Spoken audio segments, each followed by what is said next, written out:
Beryl is an ultimate sword master living in a peaceful rural area. Though he's reached the state of sword and self as one, he still tirelessly trains. But the most important thing is that he's over 30 and still single. His venerable old father frequently brings this up, saying he really wants a grandchild to hold. Beryl talks about his training, but his dad thinks 20 years is more than enough. It's time to find a wife. The old man feels his son is ignoring his filial duties by not fulfilling his father's wish. Beryl's main job is currently teaching swordsmanship to many students around the village. With more and more students coming, he uses it as an excuse. These are all descendants anyway. Besides, without a wife, where am I going to get grandchildren? His dad thinks there's no shortage of beautiful girls at this dojo, he could just pick one to be his wife. Beryl refuses and has to go somewhere else to stop the old man from nagging him. Inside, he continues sparring and instructing his students. Since the day he was born, Beryl has always held a sword. When he was young, he dreamed of becoming a great swordsman, but he lacked confidence in himself. Plus, now that he's older, his speed is declining. Even so, he's not sad, he feels he belongs here. Although he's not a great swordsman, Beryl has a talent for teaching, which is why so many disciples come to learn. Furthermore, almost all of those he trains go on to achieve success. At dinner, his father again brings up finding a wife for his son, turning to his wife, "You think so too, right?" She gently replies, "That will happen sooner or later." Beryl thinks his mother is amazing. With just one sentence, she stops his father from saying anything. However, she also really wants a grandchild to hold. Just then, an old student knocks on the door. It's Alucia, currently the captain of the Royal Knights. Consider Beryl's teaching efforts repaid. He asks what brings her here today, and she explains that she is also currently teaching swordsmanship to her subordinates. Beryl feels proud because Alucia was a talented rough diamond from a young age. Today, she's here to announce that Beryl will become a special instructor for the knights. He doesn't understand at all and is shown a letter of introduction with the royal seal. If he refuses this, he'll definitely be executed, no joke. Alucia urges him, "Master, please prepare quickly, I'll be waiting outside in the carriage to depart for tomorrow." Beryl doesn't teach today, so she deliberately came today to avoid affecting the dojo. His father agrees, also requesting that he bring a daughter-in-law back, and even pairing Beryl with Alucia because she is very beautiful. He thinks his father is talking nonsense because there is quite a large age difference between them. This is what Beryl thinks, unaware that Alucia actually likes him. She doesn't care about the age difference, but she doesn't dare tell Beryl directly about her feelings. Later, while in the carriage, Beryl asks if his junior disciple still uses the sword he gave her. This was a gift after graduation. He's happy to see Alucia cherish it, but thinks the captain of the Royal Knights should use a better sword. She happily replies, "I feel like this gift is still very handy, so I don't want to change it." He always thought the teacher should be better than the student, but perhaps Alucia surpassed him long ago. Being respected, Beryl is very happy, but at over 30 years old, keeping up with the current generation is a bit difficult. The girl then calls her teacher Holy Sword of the countryside. Finally, the Master Swordsman has come to the capital. Alucia calling Beryl Holy Sword is completely justified, because he has trained many top swordsmen and adventurers. Beryl self-deprecatingly thinks that perhaps only this student thinks that way. Becoming an instructor for the Royal Knights is very suitable for him.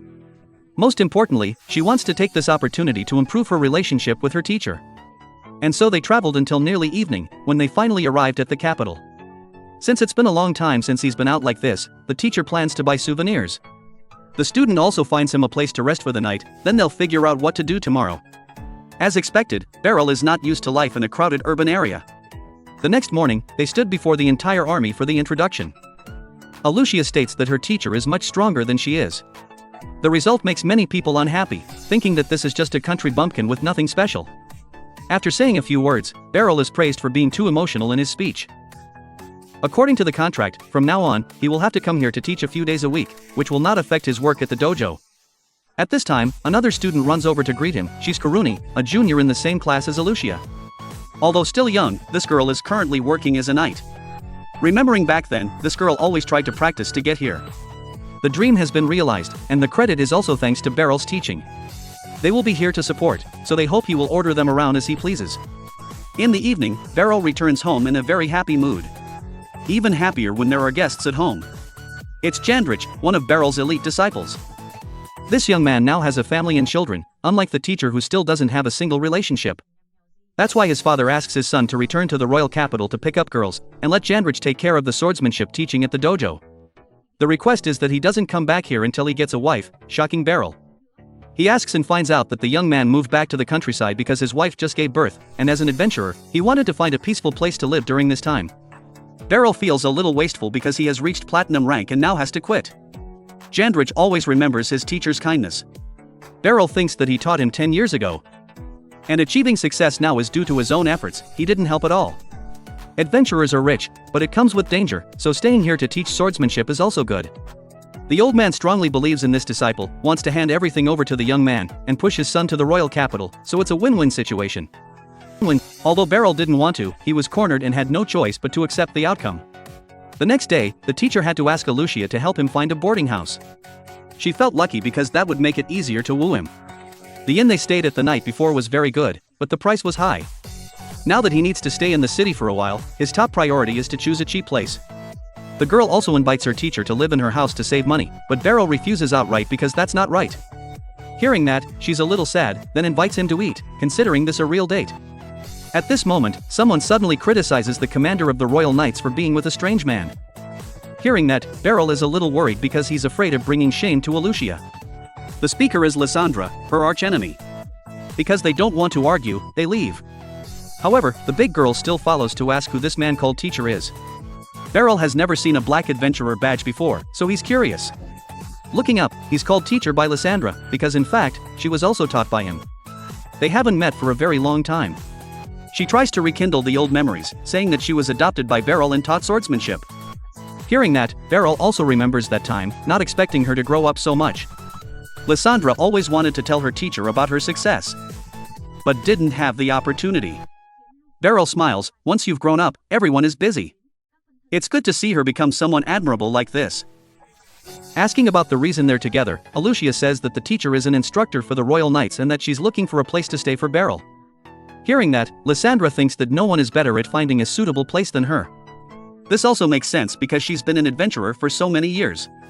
Again, the two keep fighting each other, making Beryl confused. They searched until the afternoon, when they finally found a place that met all the criteria. Beryl also has to thank Alucia, and praises that they are indeed close. They smile and ask to leave so the teacher can rest. The next morning is the first day to start training the young knights. However, the vice captain does not accept it. To be an instructor, he must be better than them, so he wants to test his skills with the teacher. Alucia also introduces Beryl to this young man, Drought, but she also agrees to the challenge on her own, considering this a good opportunity to show them his strength. Suddenly pulled into a battle, Beryl had to comply. Everyone shows contempt, thinking that he's only praised by the captain, but there's no way he's as strong as the rumors say. Beryl doesn't care because he's just a middle-aged uncle after all, wanting at least not to lose face in front of the younger generation. The match begins. According to the assessment, Drought has very strong chopping power. But his technique is a bit poor. He can be easily defeated by deflecting the attack. People think that Beryl got lucky, but in reality, he tried to stop in time to avoid hurting others. The young man continues to attack with all his strength. Indeed, the speed and power of each chop are terrible, but the attack method is too simple and predictable. Being knocked back continuously, he unleashes his strongest technique, but somehow Beryl dodges it, immediately slips behind and ends the battle. Alucia also asks the vice captain if he's satisfied. He immediately changes his mind, praising the teacher for being too wonderful, wanting to be taught more in the future. The others also start to stop talking about Beryl's personality. In the evening, the whole group gathers to celebrate the first day of teaching. Drought pays for everything, as an apology for looking down on him. Beryl doesn't care because suddenly there's an old man who comes and demands to be taught. Such a reaction is normal. Beryl also points out many places for the young man to improve. In the countryside at this time, Jandrich is confiding in the teacher's father. He's also very happy that Beryl can leave here. Talented swordsmanship like that is too wasteful if he spends the rest of his life teaching. He claims that he has never met anyone as strong as Beryl. The father is looking forward to his son bringing a daughter-in-law home. A week has passed since Beryl moved to the royal capital to teach swordsmanship. Everyone is very obedient and doesn't have any complaints. He often points out the mistakes of his students so they can improve. Although it's only small things, if done well, half a step is enough to determine victory or defeat. After saying that, he turned around and got looked at, so he was a bit embarrassed. Fortunately, he fought Drought the other day, so everyone is willing to listen to him now. Karuni then ran up to ask if the teacher had any plans for the afternoon, wanting to take him sightseeing because she noticed Beryl wasn't familiar with the city and had just been going back and forth between here and the inn all week. Drought chimed in that it was a waste since there were tons of fun places in the upper districts. That girl got super excited, told the teacher to trust her, and then ran off to change into a fresh outfit. As for Alucia, she was working with relevant parties at this time. Her superiors also asked if the new instructor could be trusted. Alucia simply replied, "The teacher far exceeded expectations, so don't worry." In her mind, she always thought that if she wanted to become a master swordsman, she shouldn't hold a position like hers, because it would be a waste of time to deal with paperwork like today, for example. But if she didn't do that, she wouldn't be able to bring the teacher here. Remembering the memory from the beginning after her family moved to a peaceful rural area to live, Alucia's parents wanted to learn swordsmanship from Beryl because they had heard of the dojo for a long time. Learning how to protect yourself is necessary in this area. There are almost no knights going back and forth, so there are some dangerous elements. At first, Alucia was quite afraid of strangers. The teacher knew this and greeted her gently to get acquainted. The girl felt the gentleness and became less worried. Alucia's training class that year was full of talented people. Later on, the teacher not only taught swordsmanship but also imparted important experience, and his method was extremely effective for a person with poor physical strength like Alucia. It only took a year to transform herself into a completely new person. Every day they practiced the basic exercises again, but for some reason Alucia never got bored. Her strength improved day by day and she got used to fighting. In particular, she was often praised by the teacher, even for the smallest things. Once, Alucia saw Senior Jandrich hesitate to fight the teacher and didn't understand why. Very quickly, the young man lost. When it was Alucia's turn, she was interested at first, but when she started, she realized how Senior felt when facing Beryl. They couldn't find any weaknesses on the teacher, so they felt nervous. "Alucia, calm the student, attacking at the moment I move slightly is very good." In the following period, their dojo went to other places to interact. It was just practice sparring, so Beryl asked them not to attack from the neck up to avoid danger. Students from both sides were allowed to spar, but the victories were mostly for Beryl's students. Alucia faced a young man who wasn't very happy, realizing that this guy was full of openings. She didn't bother to attack first but let him attack and then retaliated. On the way back, she felt that the victory was too easy. Fighting against another school would help gain more experience. She asked the teacher if their dojo was very strong, to which Beryl denied. Alucia saw the all-win result, so it had to be. Beryl himself also defeated the teacher on the other side. He modestly said that his swordsmanship was just to counter them, so that's why. Sometimes two schools will have one side with more advantages, so it's hard to say who will win, and he wants to focus on what he's aiming for more than winning or losing. Suddenly realizing that she had dropped something, Alucia asked to go back to get it. But when she went to find it, the students on the other side wanted to mess with her. They looked resentful that they had lost to a girl, and tried to attack, but Beryl stood up to block, telling them to learn swordsmanship to defend themselves, not to go around hitting people indiscriminately like that. That guy didn't stop and continued to attack, but was defeated. The master on this side heard the noise and came to see, and scolded the stupid people on his side. "It's just that his students are better than yours, that's all." Declaring that they were no match for Beryl, he even bowed his head to apologize instead. Beryl wasn't bothered by this, and simply took his student home. Although the incident wasn't pleasant, Alucia had a changed perspective. The opposing master even had to acknowledge Beryl's strength, yet he was so modest that he never recognized it himself. Alucia also cried because she let her teacher get hurt. Beryl told her she hadn't done anything wrong, and that he should have accompanied her from the start, so it was better this way.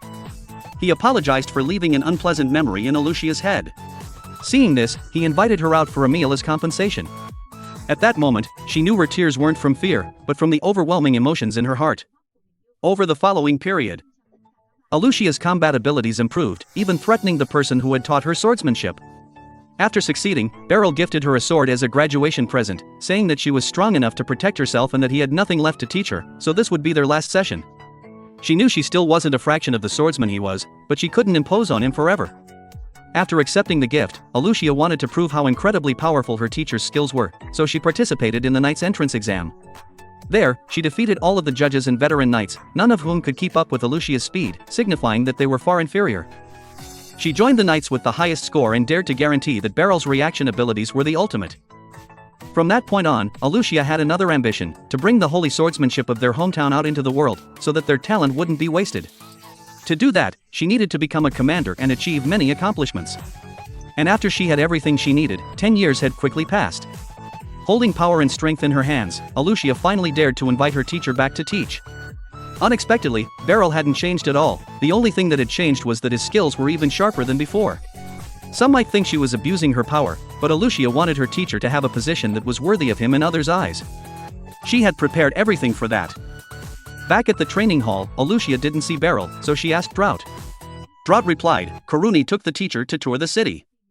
Hearing this, Drought couldn't help but feel jealous of her junior, because she wanted to do the same. It would have been considered an official date. On the other side, the two were strolling around everywhere, but it was mostly Karuni having fun while Beryl wasn't really doing anything. This western district had many places to buy delicious food, so Karuni really enjoyed going there. Beryl thought, an old country bumpkin like me doesn't belong in a lively place like this. Just then, another student came over to greet them. Ficelle was in the same class as Karuni, so they were very close. At first, Beryl didn't even know who she was, and then she suddenly called him teacher, which caught him off guard. Ficelle was a bit sad to be forgotten, but she had changed so much that he didn't recognize her. After seeing the sword that was proof of her completing her training, he remembered she was the cold student from before, but because she was more open now, he had forgotten.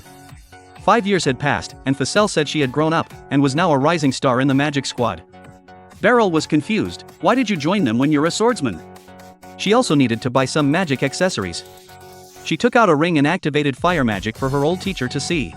After seeing it, Beryl truly believed she was a mage. Very few people had the talent to be in this profession, proving that Ficelle had worked very hard, and was famous for possessing both swordsmanship and magic skills. Beryl cherished Ficelle quite a bit.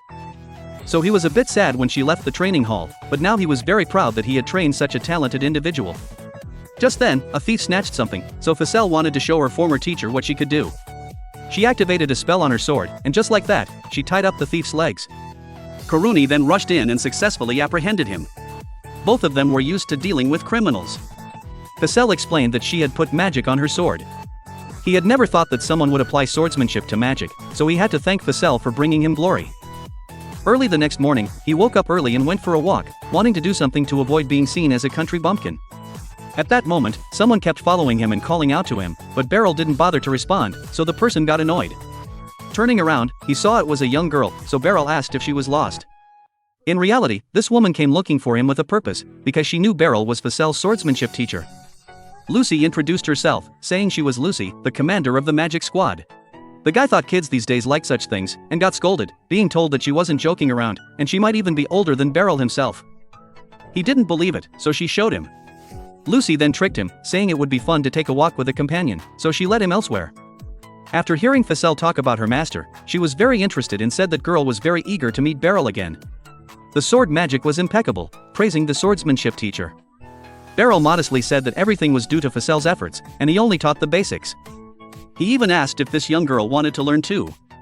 This was exactly what she wanted, so she revealed her purpose. She wanted to spar with the swordsmanship teacher. Fighting a strong opponent would make her stronger. A battle immediately erupted. At first, Beryl thought it was just a friendly joke, but she created a whole bunch of magic spells, threatening him, so he had to draw his sword.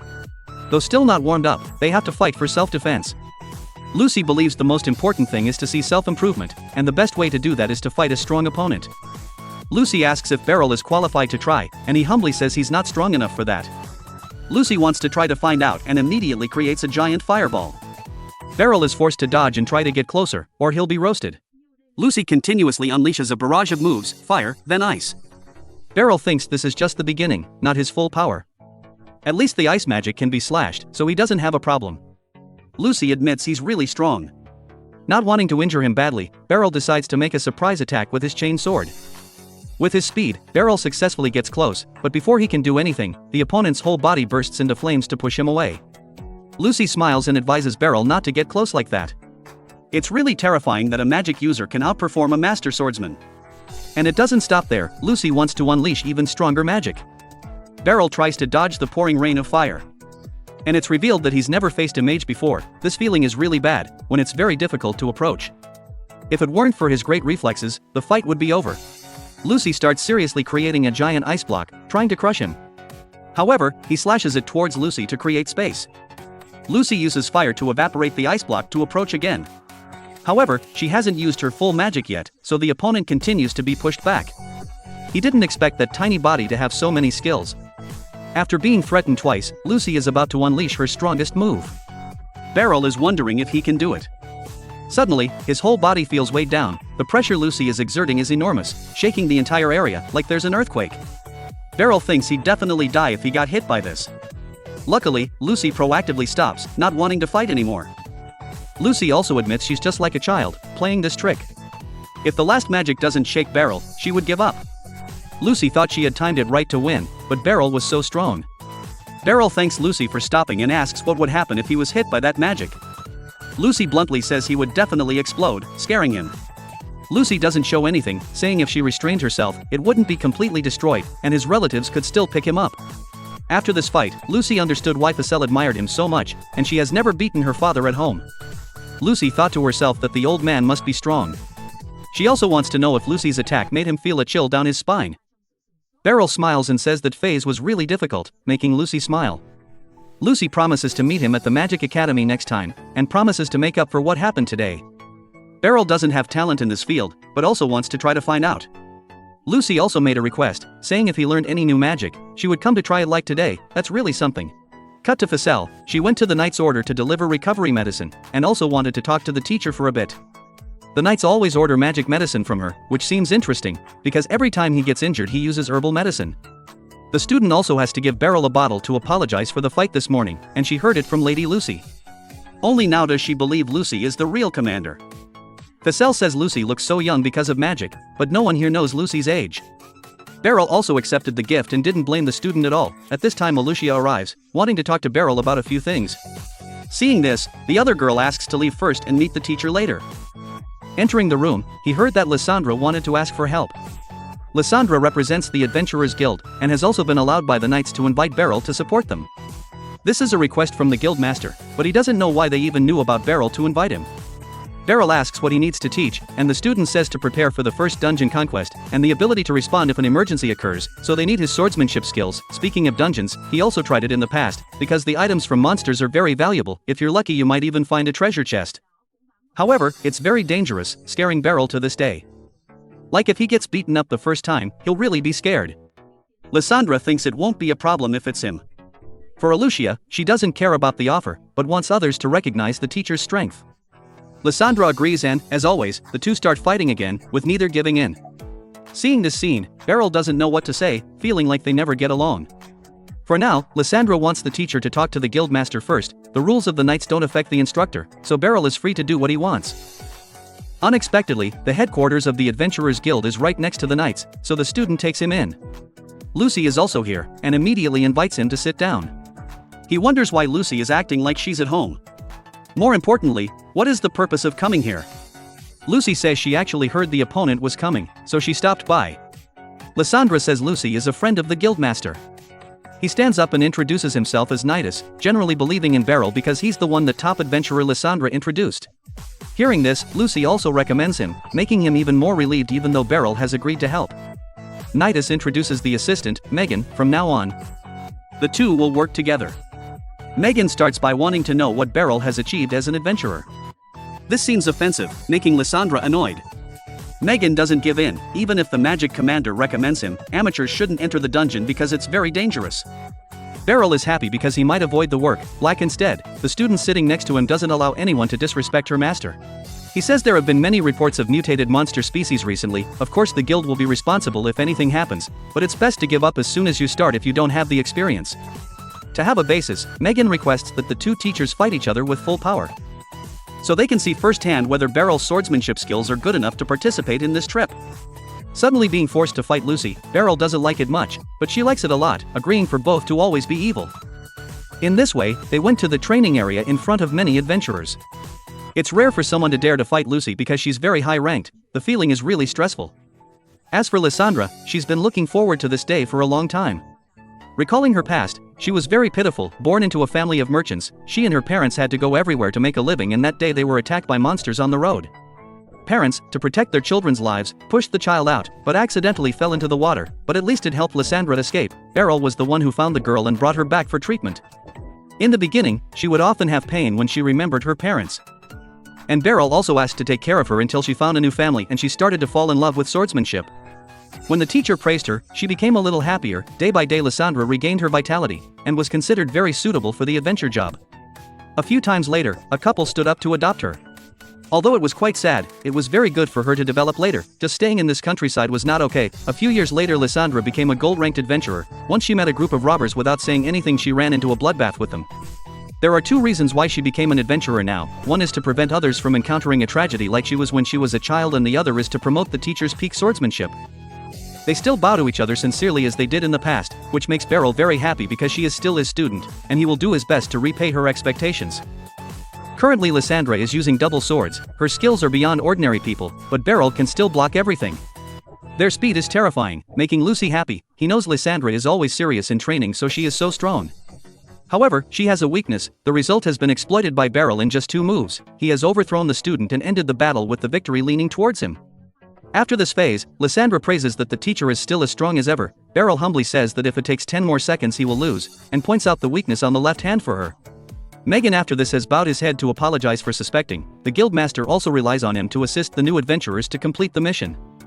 The next day, the 2 teachers also started work. Porta, Nidri and Salikas are the 3 lucky ones to be guided. They are all silver rank adventurers, so they have some experience. Entering the dungeon, all 3 use magic items to determine the number of monsters nearby. Very quickly they have eliminated the goblins under the supervision of the other 2. All 3 are very confident to complete the first mission. However, Lysandra feels that today is too strange because the number of monsters has been reduced so much, so just when she felt something, Porta has been attacked by it. The 2 teachers immediately rushed out to help and realized the creature is a special monster. Lysandra calls it Gino Grable, and the reason for the few monsters in the dungeon is that this monster has eaten clean. Those monsters with names are incredibly powerful. Not everyone stumbles upon them like this, so Beryl considers himself quite unlucky.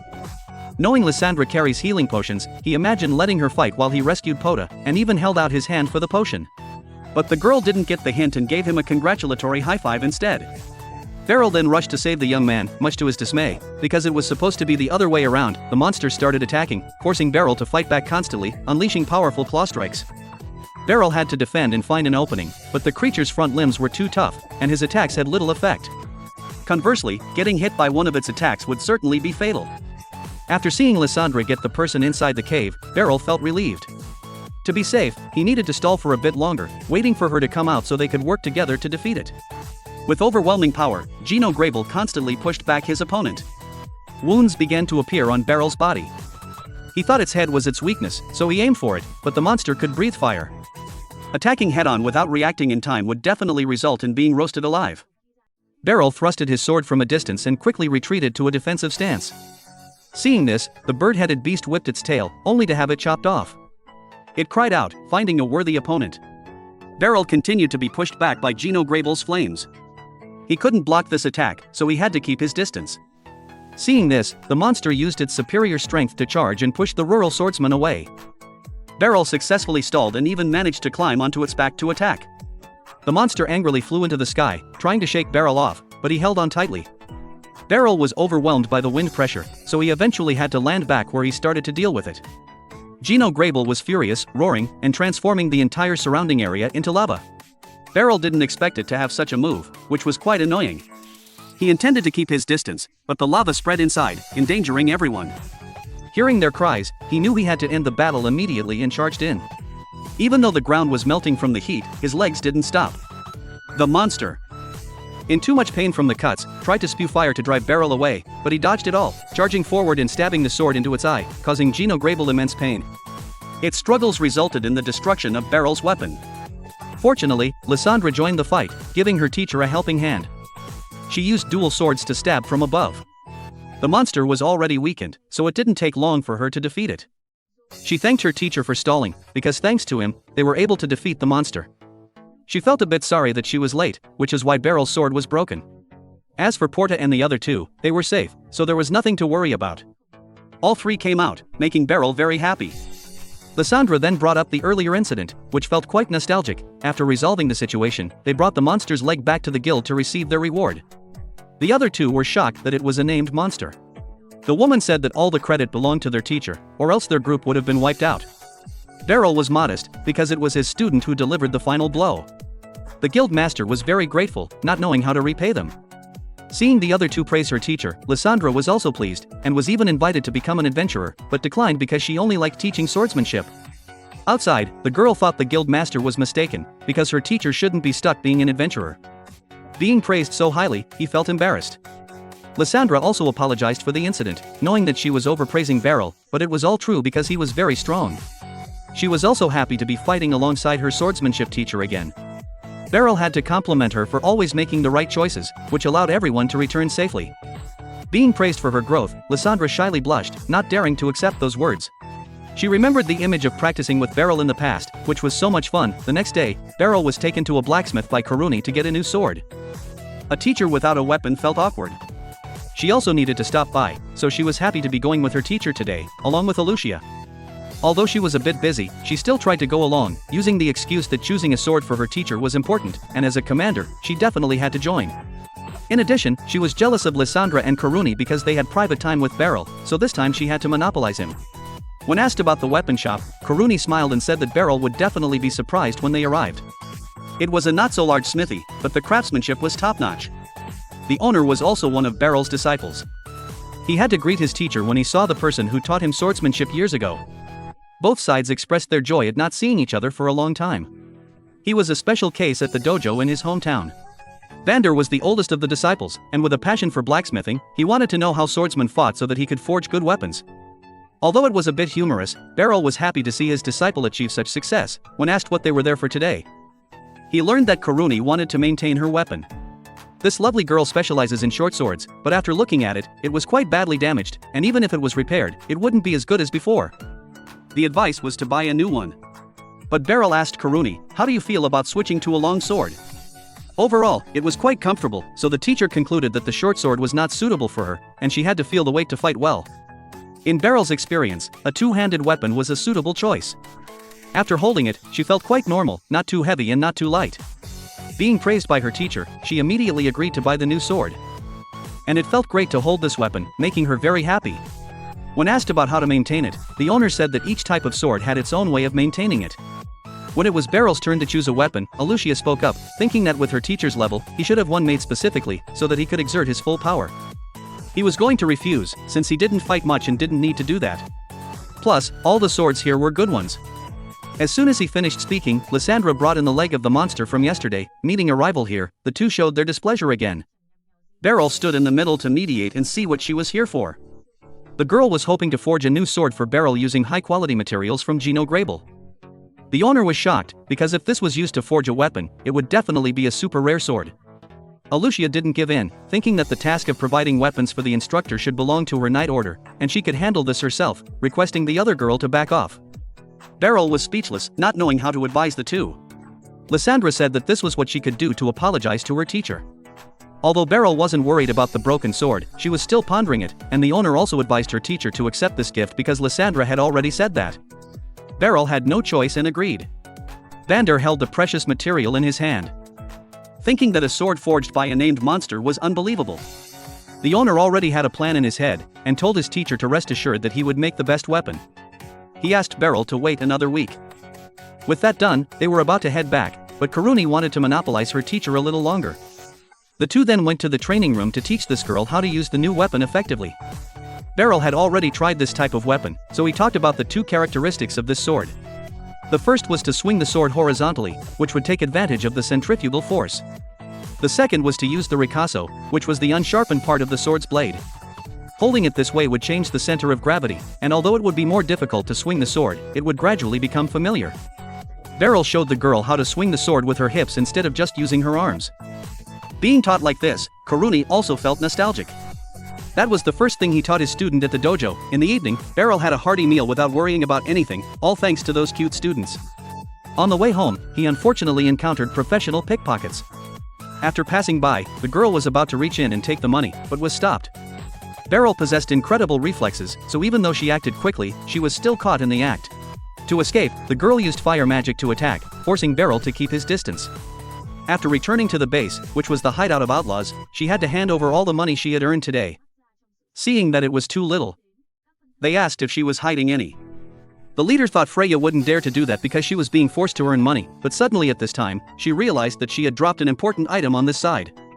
Beryl picked up the item, lamenting that he wasn't very good at dealing with fire. Thank you for watching my video. Don't forget to click the subscribe button and the notification bell to stay updated when the channel releases a new video. Thank you.